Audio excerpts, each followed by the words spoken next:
Once upon a swine, there was a mother pig who had 3 little pigs. Their names were Piggy, Porky, and the Baconator. They did not have much, and the mother pig, Mrs. Squealer, soon found that she could not feed them enough food herself, for her sons were all pigs. As they were now old enough to make their own way in life, Mrs. Squealer decided to send them out into the world to seek their own fortunes. And also because the oldest was now in his 40s, and she wanted to renovate the basement into her own personal sex dungeon, for she loved a good porking. After parting ways with their mother, the 3 little pigs travelled together for a time, pondering how they might start their new lives.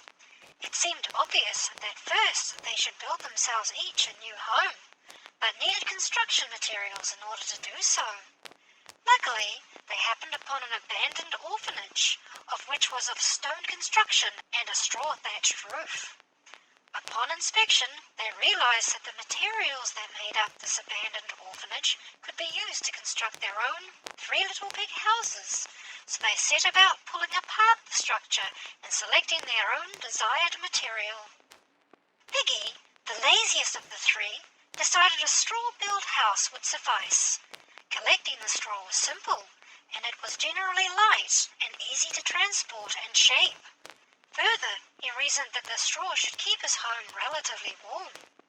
Upon completion of his new house, he marvelled at his architectural masterpiece and made himself quite at home. It was later that day that a wolf happened upon the straw house, and smelling the scent of the pig inside, hungered for some sweet, sweet pork. Ever the gentleman, he politely knocked on the door and said, "Little pig, let me in, let me in." Piggy unlocked and opened the door slightly, leaving it only on the chain. He took one look at the wolf. "Listen, mate, I'm not into furries and your kinks. If you're into weird shit, go hang out with my brother, Porky," Piggy told him, before closing the door again and locking it up tight. "I'm not a furry," the wolf protested. "I'll huff and I'll puff and I'll blow your house down." Yeah, whatever," Piggy rolled his eyes. He then lit a fire in his fireplace, for the evening air was setting in and it was getting cold, and the fire began to warm every inch of the house, because the house was made of straw, the fireplace was made of straw, and straw is a great spreader of heat. It was on fire. The house was on fire. The wolf sat there, perplexed, as the house burned in the night air, and the squeals of Piggy could be heard through the crackling of the fire of which he lit. He may have been an idiot, but boy did he smell good. As the fire subsided, a delicious meal of roast pork was left for the wolf to enjoy, and he partook of it with fine dining cutlery and a napkin, for he was a good boy.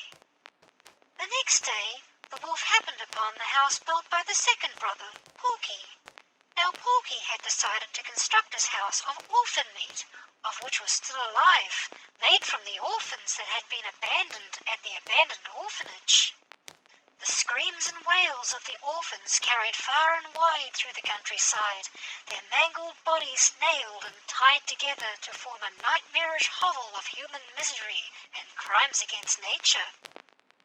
At the window, he could see that Porky was resting at the window ledge, which was constructed out of screaming babies, casting a friendly smile at the wolf.